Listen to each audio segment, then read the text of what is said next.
Assalamualaikum warahmatullahi wabarakatuh.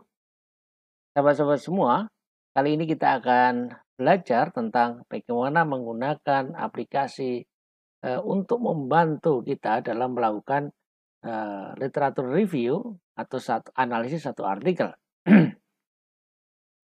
Saudara, ketika kita mau menulis sebuah artikel atau paper atau melakukan penelitian, hal pertama yang sangat penting dilakukan adalah melakukan kajian literatur atau yang biasa kita sebut dengan literatur review. Proses literatur review ini dilakukan untuk mengetahui posisi riset kita pada sebuah topik atau bidang tertentu yang akan kita lakukan. Pertanyaannya adalah bagaimana kita melakukan literatur review sementara belantara riset begitu sangat melimpah. Publikasi-publikasi ilmiah begitu banyak di internet atau bahkan di e-resources yang sangat melimpah. Sumber-sumber juga semakin kompleks saat ini. Nah, analisis bibliometrik menjadi salah satu solusi alternatif dalam rangka mengungkap posisi riset dan mengidentifikasi tren riset yang akan kita lakukan. Untuk itu, kita dapat menggunakan aplikasi atau software yang dapat membantu kita untuk melakukan hasil-hasil riset sebelumnya. Tujuan dilakukan literatur review adalah agar kita bisa mengetahui posisi riset yang akan kita lakukan atau berada di posisi mana riset yang akan kita lakukan di antara belantara penelitian atau riset yang ada. Kemudian dengan mengetahui posisi riset kita, maka kita dapat mengetahui dan mempertimbangkan kebaruan atau yang biasa kita kenal dalam penulisan atau dalam riset adalah novelty ya. Kebaruan kita akan mengetahui posisi artikel kita sehingga kita mengetahui novelty kita dari riset-riset yang telah ada. Nah, aplikasi yang kita akan gunakan dalam rangka analisis bibliometrik atau untuk literatur review ini adalah Viewer ya. Viewer yang cara kerjanya adalah melakukan analisis bibliometrik. Data yang akan kita analisis dapat kita ambil dari data-data publikasi yang berada pada data pengindeks seperti dalam Google Scholar, cross reference atau crossref ada di Microsoft Academic, di Scopus, Web of Science atau di lainnya yang disediakan oleh software atau aplikasi. Nah, untuk menggunakannya setidaknya kita membutuhkan dua software atau aplikasi yang sangat familiar yang biasa kita gunakan di kalangan mahasiswa atau kalangan para peneliti ya. Pertama adalah aplikasi Viewer dan Publish or Perish ya. Publish or Perish ini biasa disingkat dengan POP ya. Publish or Perish. Kemudian aplikasi ini akan kita gunakan untuk menarik data artikel yang telah dipublish ya, yang telah dipublish di tempat-tempat atau publisher-publisher yang telah tersedia seperti jurnal, e-book, dan yang lainnya. Nah, untuk detail bagaimana penggunaan POP atau Publish or Perish ini, silahkan Anda bisa lihat tutorial saya atau belajar kita bersama dalam YouTube ya, dalam YouTube atau channel yang saya miliki tentang Publish or Perish secara khusus ya. Kemudian untuk memulai untuk mendapatkan aplikasi itu silahkan mendownload aplikasi-aplikasi tersebut, yaitu adalah Publish or Perish, kemudian Viewer yang tersedia secara gratis ya. Oke, kita akan praktikkan dengan menggunakan Publish or Perish sebelumnya, dan silahkan ya buka Publish or Perish atau aplikasi Publish or Perish yang Anda sudah download nanti, dan download dan ambil itu gratis ya, gratis yang tidak berbayar, Anda bisa gunakan secara bebas. Nah, POP atau Publish or Perish ini adalah sebuah perangkat ya, perangkat lunak atau software yang dapat digunakan untuk memanen metadata ya, metadatanya ya, bukan full text-nya. Oke, bagaimana penggunaan publish or perish? Publish or perish ini biasa dikenal dengan POP ya, publish or perish. Setelah kita menginstal ya, mendownload dan menginstal di komputer kita, maka akan muncul dalam layar desktop kita adalah publish or perish seperti ini. Kita akan coba buka publish or perish. Nah, ini adalah layar pertama dari publish or perish. Publish or perish adalah program aplikasi yang digunakan untuk mengunduh atau memanen ya, dan menganalisis kutipan-kutipan akademik yang sangat melimpah dalam sumber-sumber elektronik atau e-resources yang berupa ada Crossref ya, ada Google Scholar, ada Google Scholar Profile, ada akademik Microsoft Academic, ada Scopus dan lain sebagainya. Ini semua kita bisa download metadatanya. Ingat, yang kita bisa ambil adalah metadatanya, tetapi nanti juga ada link yang kita akan bisa diarahkan ke sumber-sumber induknya.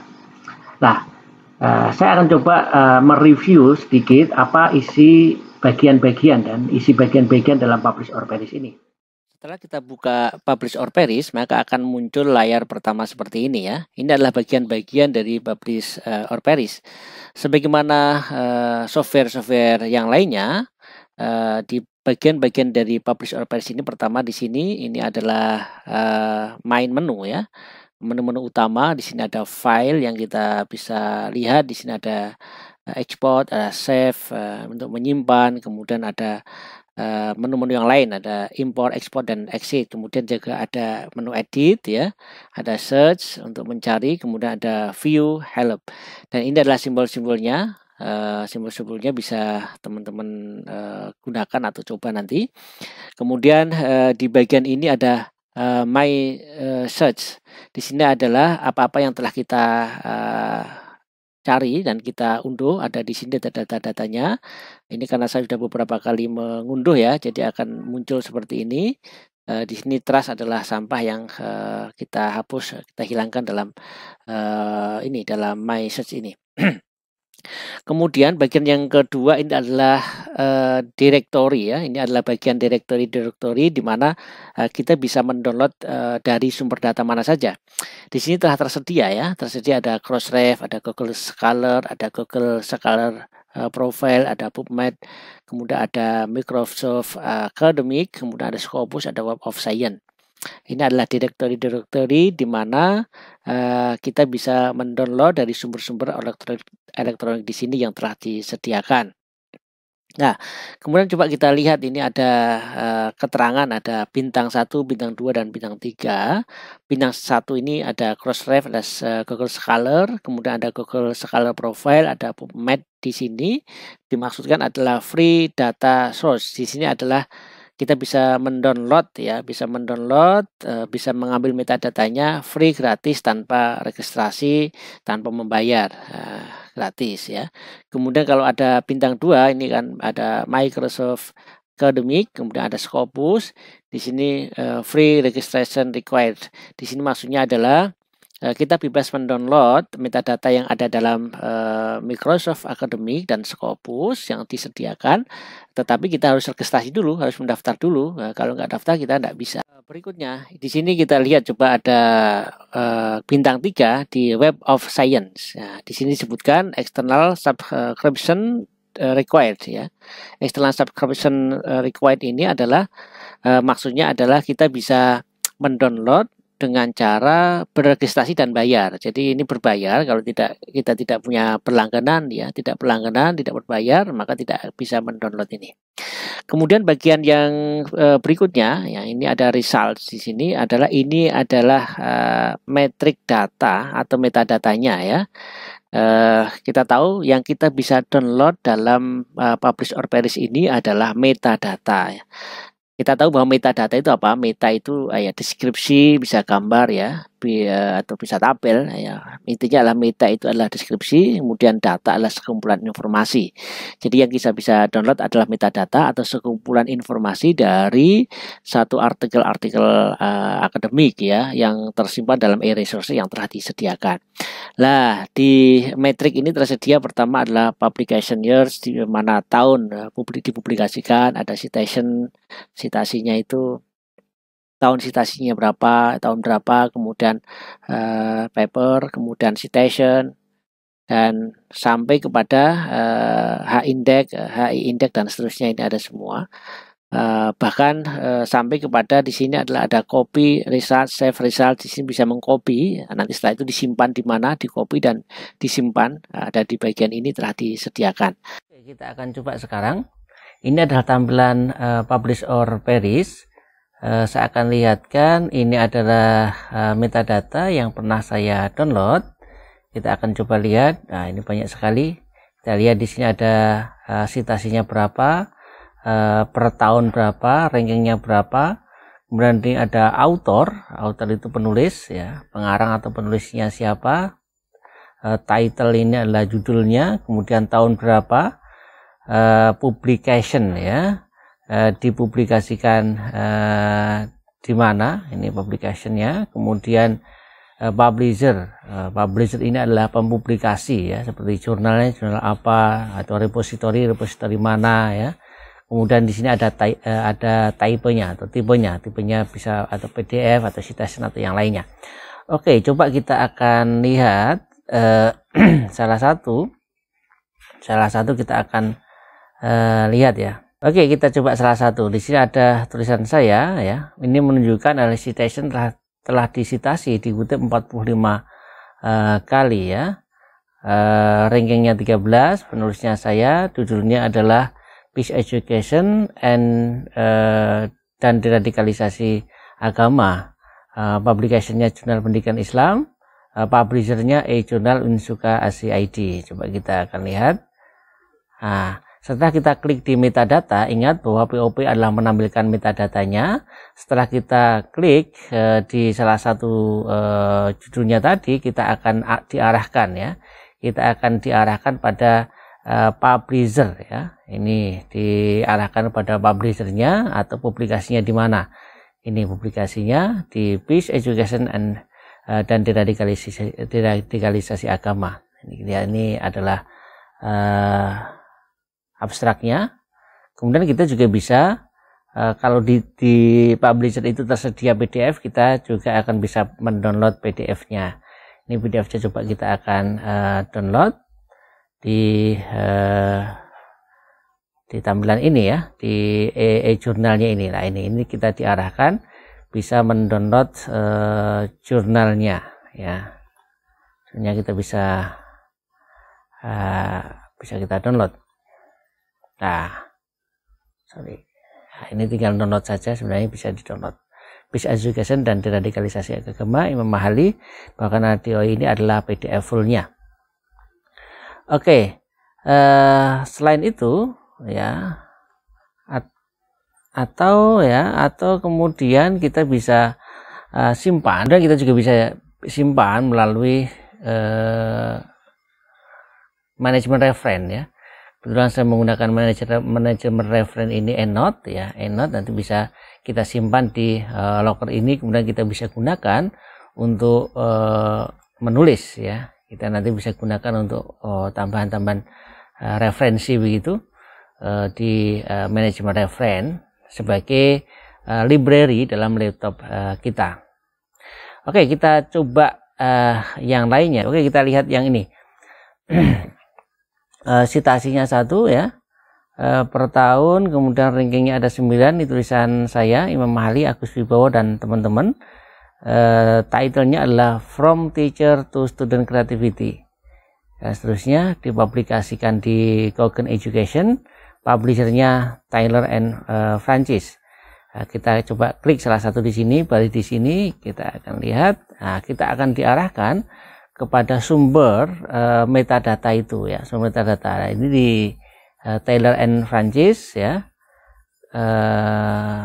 Kemudian ini judulnya, Ini PDF-nya, universitasnya, full artikelnya bisa dibaca di sini dan seterusnya. Kemudian kita simpan di manajemen referen milik kita sehingga masuk pada library. Mungkin kalau teman-teman semua menggunakan manajemen referennya bisa Mendeley atau Zotero atau yang lainnya juga bisa langsung disimpan. Ini PDF-nya bisa muncul di sini. Ini bisa kita gunakan untuk membantu referensi kita, membantu dalam penulisan karya-karya tulis ilmiah. Oke teman-teman, jadi ini sekilas dari publish or perish. Oke, sekarang bagaimana cara menggunakan publish or perish ini ya? Kemudian kita gunakan untuk nantinya metadata untuk analisis literatur review dengan menggunakan voice viewer. Kita akan praktekkan ya.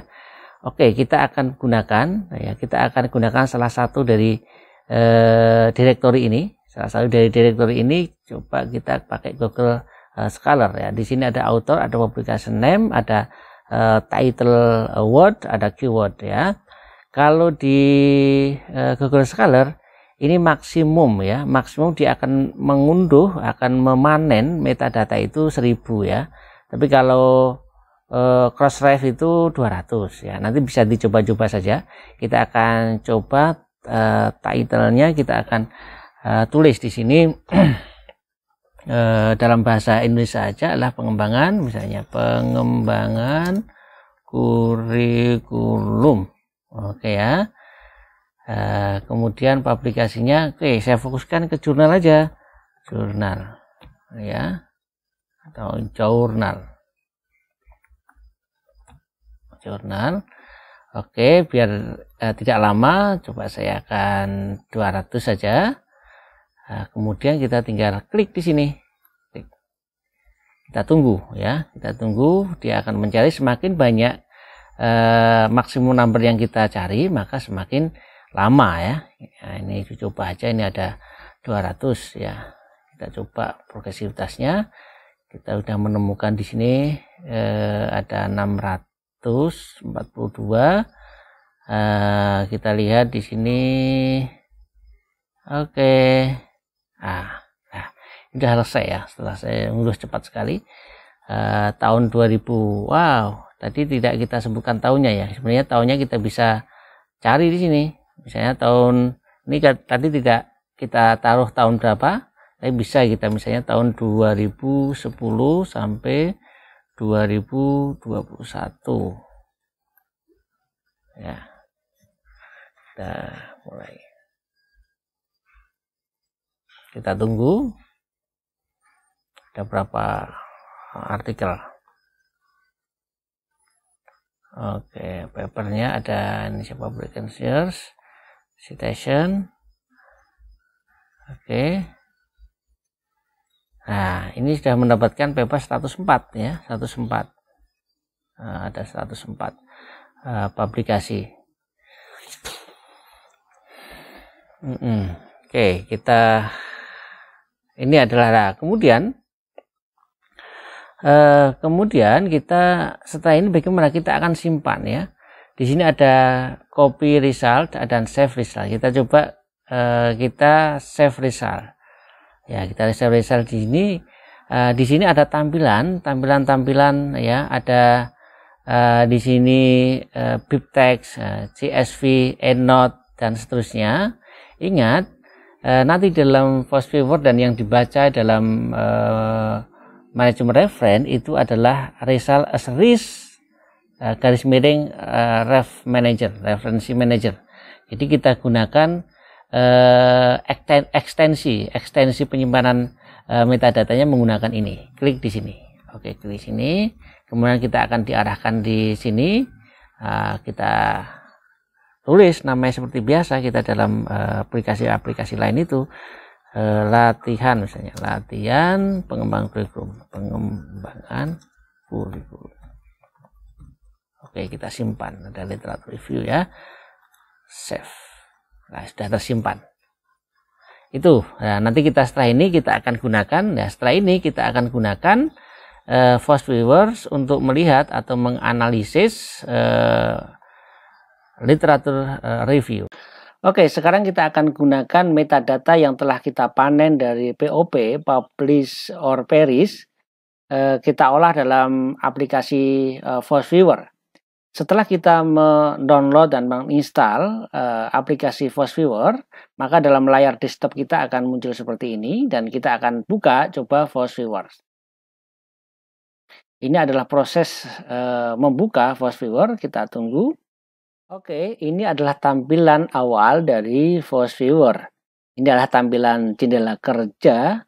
Force Viewer akan menampilkan seperti ini. Kemudian ini bagian kiri ya. Bagian kiri ini adalah tampilan menu dari Force Viewer. Sementara bagian tengah ini ada network visualization, ada overlay visualization dan density visualization. Di sini adalah tampilan atau bagian visualisasi hasil pemetaan nanti. Sementara pada bagian kanan ini adalah bagian mengatur dari hasil visualisasi. Oke, selanjutnya kita mulai bagaimana melakukan langkah-langkah pemetaan menggunakan Force Viewer ini.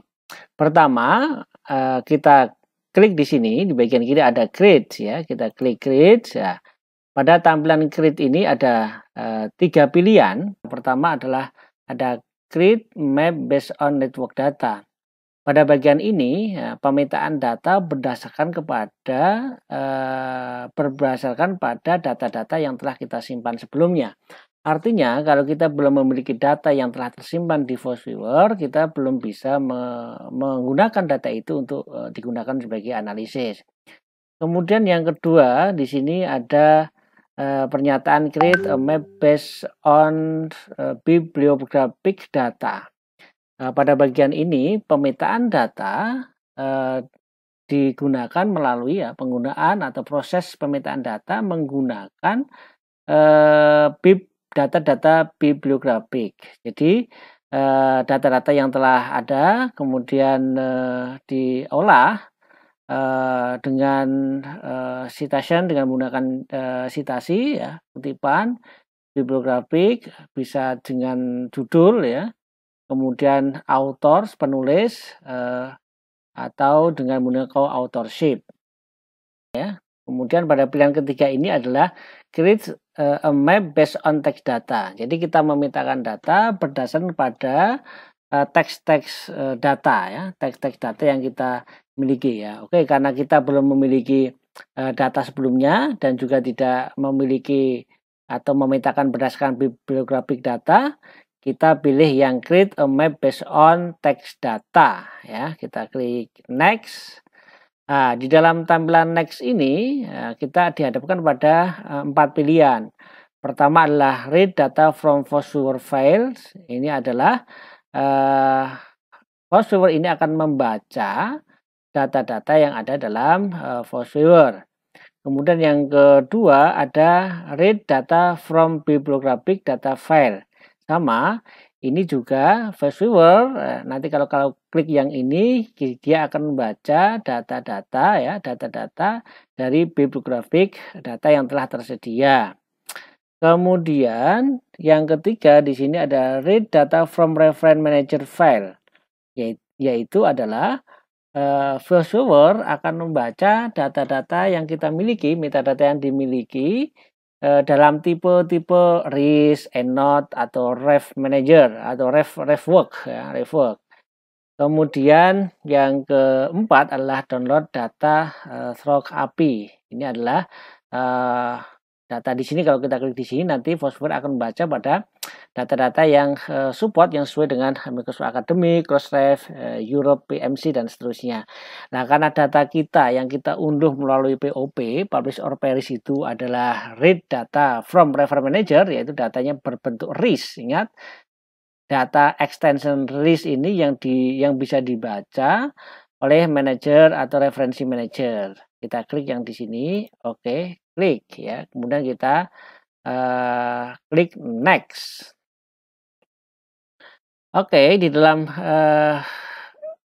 tahap berikutnya ini adalah ada RIS, ada EndNote, ada Ref Manager. Karena kita menggunakan RIS, ini di bagian RIS, Kemudian kita cari data kita ya, data kita cari yang telah disimpan ya, metadata yang telah kita simpan dalam laptop kita ya, dalam laptop kita ada di mana, kita cari ini ya, literatur review ya. Kemudian kita ini file saya simpan di literatur review, ekstensinya berupa RIS ini. Ingat yang berbentuk RIS. Kemudian kita klik pilih metadata mana yang telah kita simpan itu ya. Ini karakter education ya, coba karakter education kita klik OK ya. Akan tampil lagi sini, ingat. Kemudian kita klik next ya. Kita klik next, di sini akan muncul seperti ini. Pada bagian ini kita dihadapkan pada pilihan ya. Pilihan di sini ada title and abstract file. Di sini maksudnya adalah nanti VoiceViewer akan mengumpulkan title dan abstract file itu, kemudian dipotong-potong ya, dipotong-potong, kemudian dia akan mengolah data dari title and abstract. Kita pilih di sini tetap saja, oke, yang lainnya biar saja. Kemudian next ya. Oke, next. Oke. Kemudian di sini adalah choose counting method. Maksudnya di sini adalah metode apa yang dipilih dalam menghitung ya. Di sini ada binary counting dan full counting. Maksudnya adalah binary counting itu adalah 0 1 ya. 0 1 biasanya dalam bahasa komputer demikian 0 1. Ini maksudnya adalah jika satu kata yang sama muncul berkali-kali, maka akan dihitung 1. Jadi kalau ada kata-kata yang sama muncul berkali-kali, maka akan dihitung 1. Kemudian kalau full counting adalah jumlah seluruh kata yang muncul, maka akan dihitung sebanyak itu. Misalnya munculnya 10 kali, ya akan dihitung 10 kali. Nah, kita pilih binary counting saja. Kemudian di sini ada VoiceViewer thesaurus file, ini biarin saja, kemudian kita next ya. Oke, sekarang kita akan gunakan metadata yang telah kita panen dari POP, publish or perish, kita olah dalam aplikasi VoiceViewer. Setelah kita mendownload dan menginstal aplikasi VoiceViewer, maka dalam layar desktop kita akan muncul seperti ini, dan kita akan buka coba VoiceViewer. Ini adalah proses membuka VoiceViewer, kita tunggu.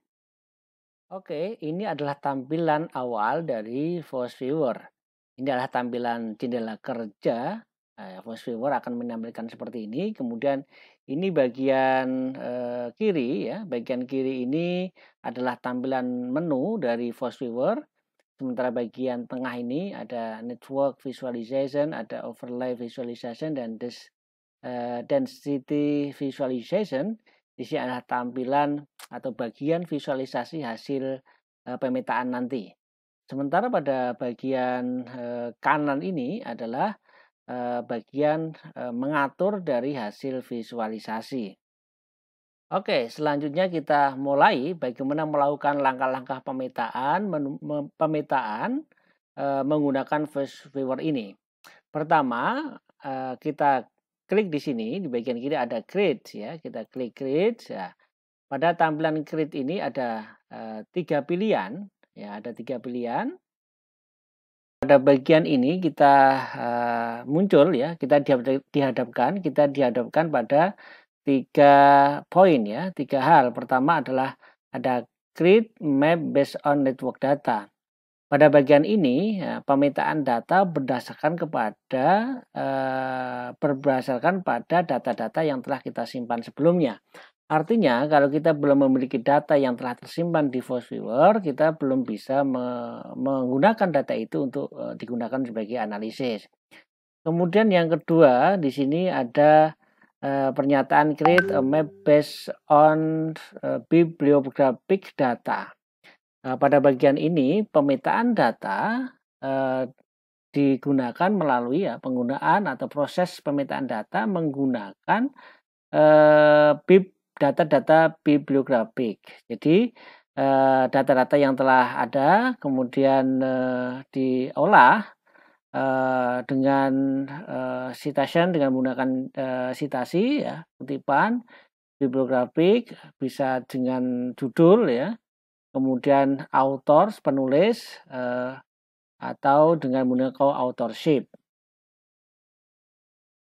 Kemudian pada pilihan ketiga ya, kemudian pada pilihan ketiga ini adalah create a map based on text data. Jadi kita memintakan data berdasarkan pada teks-teks data ya, teks-teks data yang kita miliki ya. Oke, karena kita belum memiliki data sebelumnya dan juga tidak memiliki atau memintakan berdasarkan bibliographic data, kita pilih yang create a map based on text data ya. Kita klik next. Nah, di dalam tampilan next ini kita dihadapkan pada 4 pilihan. Pertama adalah read data from VoiceOver files. Ini adalah VoiceOver ini akan membaca data-data yang ada dalam VoiceOver. Kemudian yang kedua ada read data from bibliographic data file. Sama, ini juga VoiceOver. Nanti kalau klik yang ini, dia akan membaca data-data ya, data-data dari bibliographic data yang telah tersedia. Kemudian yang ketiga di sini ada read data from reference manager file, yaitu adalah VoiceOver akan membaca data-data yang kita miliki, metadata yang dimiliki dalam tipe-tipe RIS, EndNote, atau Ref Manager atau RefWork ya, RefWork. Kemudian yang keempat adalah download data through API. Ini adalah data di sini. Kalau kita klik di sini nanti VoiceOver akan membaca pada data-data yang support yang sesuai dengan Microsoft Academic, Crossref, Europe, PMC, dan seterusnya. Nah, karena data kita yang kita unduh melalui POP, Publish or Perish, itu adalah read data from Reference Manager, yaitu datanya berbentuk RIS. Ingat, data extension RIS ini yang bisa dibaca oleh manager atau referensi manager. Kita klik yang di sini, oke, klik ya. Kemudian kita klik next. Oke, di dalam tahap berikutnya ini adalah ada RIS, ada EndNote, ada Ref Manager. Karena kita menggunakan RIS, ini di bagian RIS. Kemudian kita cari data kita ya, data kita cari yang telah disimpan ya, metadata yang telah kita simpan dalam laptop kita ya, dalam laptop kita ada di mana, kita cari ini ya, literatur review ya. Kemudian kita ini file saya simpan di literatur review, ekstensinya berupa RIS ini. Ingat yang berbentuk RIS. Kemudian kita klik pilih metadata mana yang telah kita simpan itu ya. Ini karakter education ya, coba karakter education, kita klik OK ya. Akan tampil lagi sini, ingat. Kemudian kita klik next ya. Kita klik next, di sini akan muncul seperti ini. Pada bagian ini kita dihadapkan pada pilihan ya. Pilihan di sini ada title and abstract file. Di sini maksudnya adalah nanti VoiceOver akan mengumpulkan title dan abstract file itu, kemudian dipotong-potong ya, dipotong-potong, kemudian dia akan mengolah data dari title and abstract. Kita pilih di sini tetap saja, oke, yang lainnya biarin saja. Kemudian next ya. Oke, next. Oke. Kemudian di sini adalah choose counting method.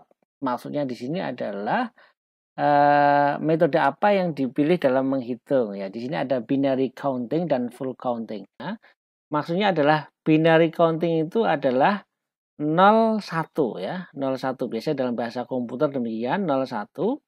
Ini maksudnya adalah jika satu kata yang sama muncul berkali-kali, maka akan dihitung 1. Jadi kalau ada kata-kata yang sama muncul berkali-kali, maka akan dihitung 1. Kemudian kalau full counting adalah jumlah seluruh kata yang muncul, maka akan dihitung sebanyak itu. Misalnya munculnya 10 kali, ya akan dihitung 10 kali. Nah, kita pilih binary counting saja. Kemudian di sini ada VoiceOver thesaurus file, ini biarin saja. Kemudian kita next ya. Selanjutnya pada halaman ini menunjukkan bahwa terdapat 4.305 term dari abstrak dan judul yang telah dipotong-potong. Dan 91 ini memenuhi syarat dari minimum number of occurrence of a term 10.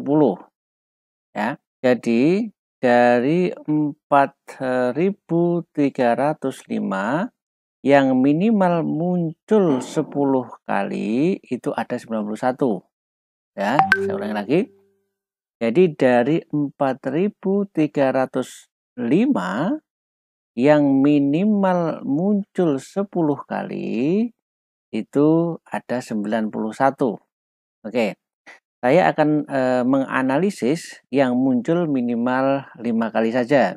Jadi ini akan saya turunkan. Kalau ini saya turunkan 5, maka di sini akan bertambah ya. Akan naik ya 246. Ya, secara otomatis ini akan naik. Kemudian setelah ini kita klik next ya. Setelah ini kita klik next, kemudian ini saya rubah ya, kita rubah kalau ini kita naikkan ya, number of term to be selected yang diseleksi nanti kita naikkan disamakan dengan ini 246 ini paling maksimal. 246.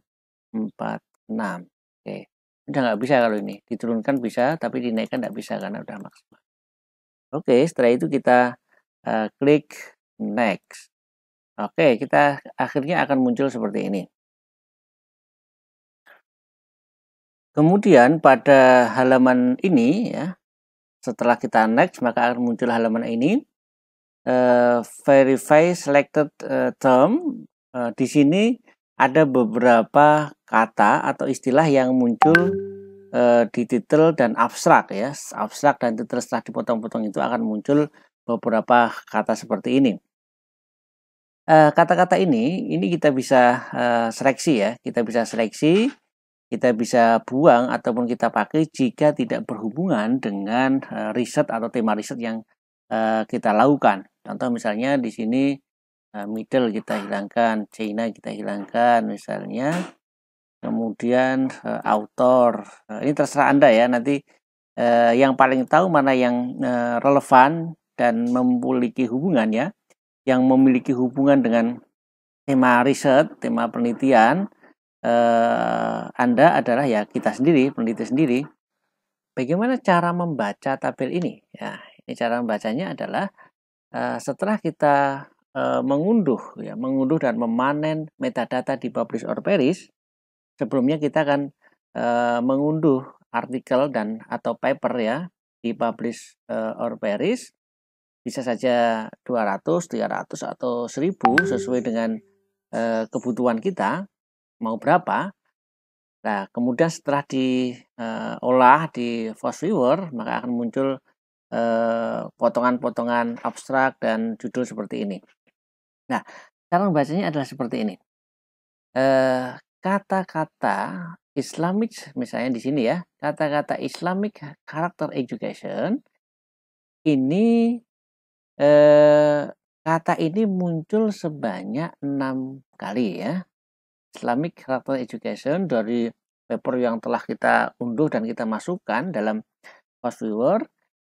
Setelah dipotong-potong, maka kata Islamic Character Education ini muncul 6 kali. Contoh lain misalnya kata Science Education itu juga muncul 6 kali. Ini seperti itu cara bacanya. Oke, setelah itu kita klik finish. Oke, dalam proses lah. Ini adalah keluaran atau output dari Force Viewer ya.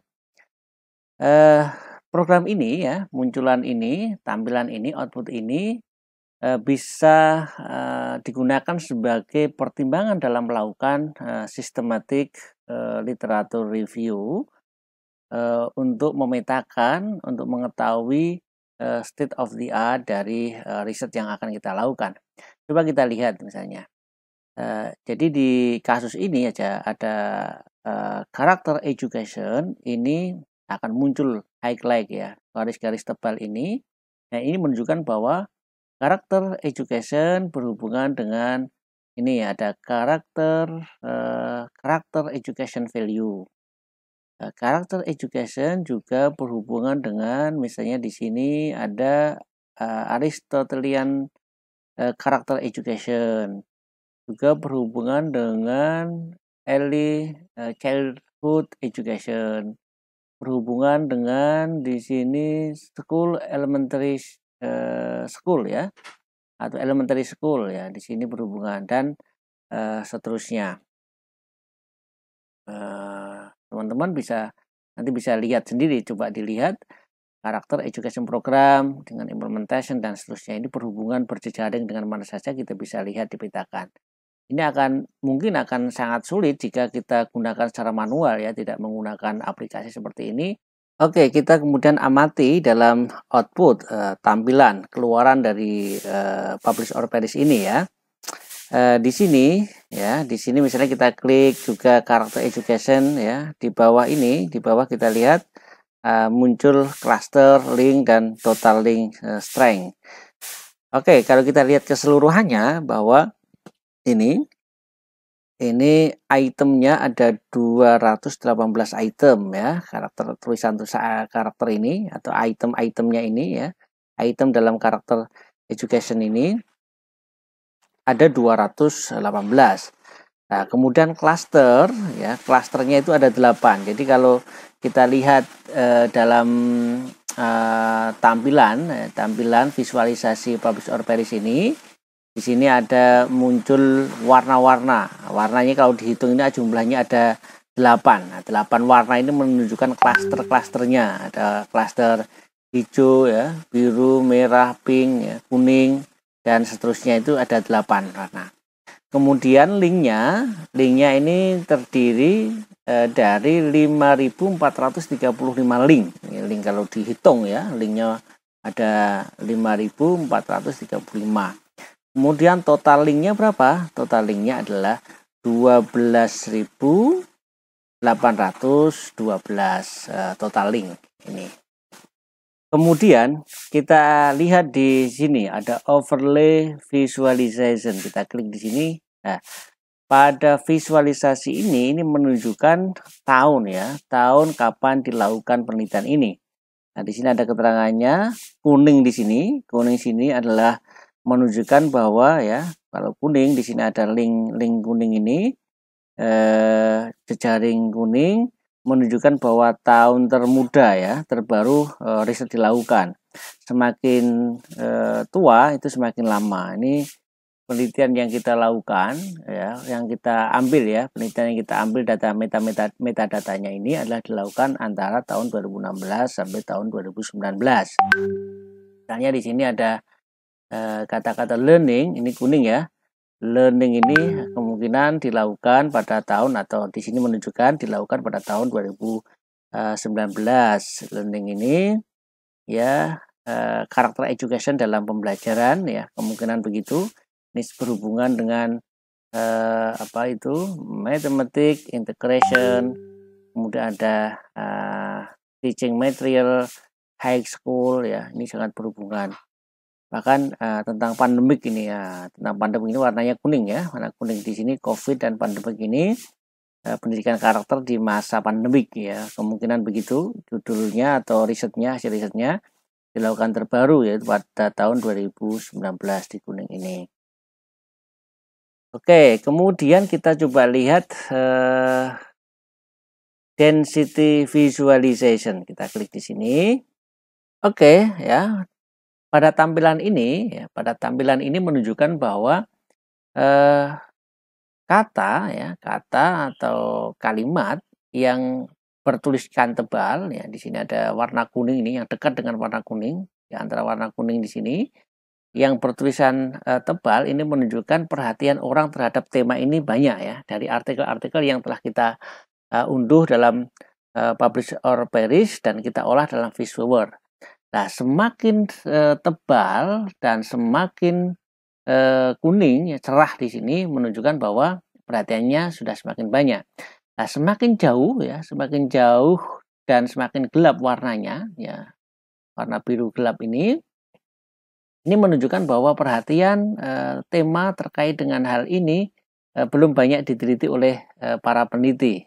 Dalam visualisasi ini juga kita bisa perbesar ya, kalau ingin dia besarnya ini karakter education kita besarkan dengan memutar scroll di mouse kita ya. Ini bisa dilihat ya. Ini memudahkan kita dalam memetakan hasil riset sebelumnya. Oke, kemudian kita coba lihat ini kembali ke network visualization. Nah, ini ya. Ini jejaringnya banyak sekali kalau karakter education. Kalau misalnya terkait dengan sini ada Islamic perspektif ya. Ini justru masih sedikit berhubungan dengan hanya berhubungan kepada karakter education, tidak berhubungan dengan misalnya di sini ada value ya, value education. Nah, value education berhubungan dengan mana? Ini berhubungan dengan di sini value education value, karakter education value berhubungan dengan karakter education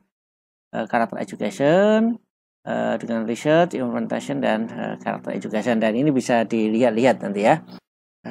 Kemudian kita lihat di sini di bagian metrik atau map di sini. Ini ada beberapa tampilan, kita bisa lihat ini ada item. Nah, item ini menunjukkan ya, bahwa ada berapa cluster. Di sini ada memberikan keterangan bahwa 218 item yang tadi di tabel ya, yang kita olah tadi ada 218 item ini.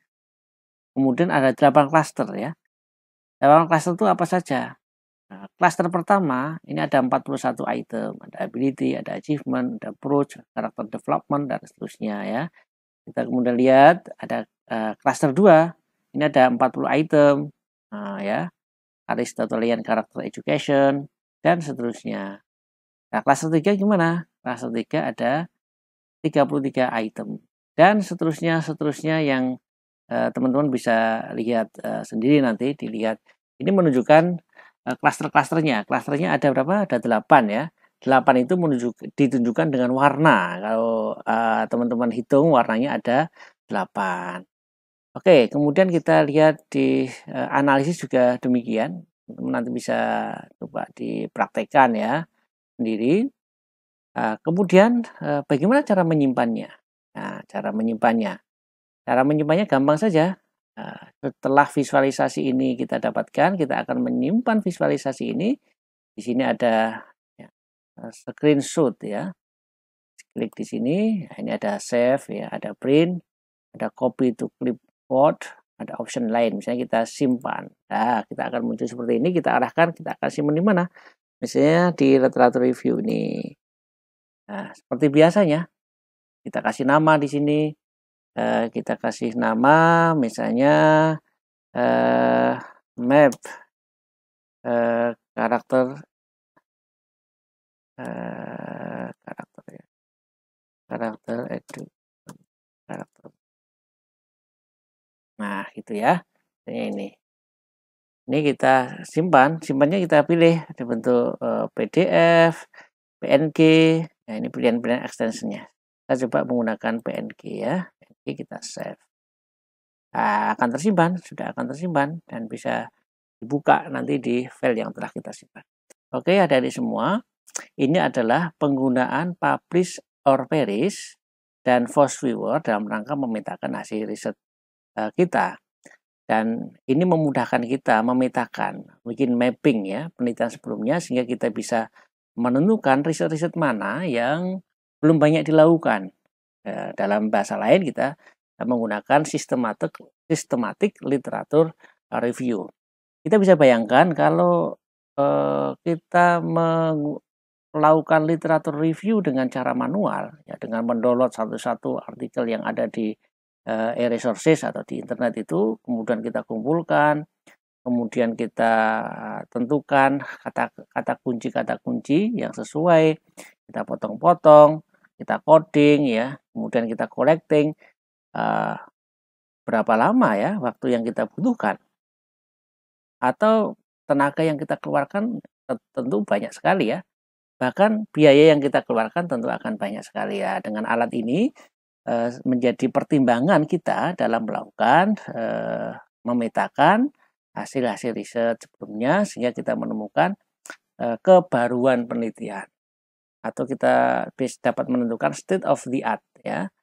Dalam riset kita ada namanya state of the art, sehingga kita bisa memprediksi atau memperkirakan nanti kira-kira temuan-temuan atau novelty yang kita dapatkan dalam riset kita akan seperti apa ya. Itu teman-teman sekalian. Oke, demikian dan mudah-mudahan tutorial atau belajar bersama ini memberikan manfaat bagi kita semua. Tetap semangat dan ayo kita terus belajar. Oke, assalamualaikum warahmatullahi wabarakatuh.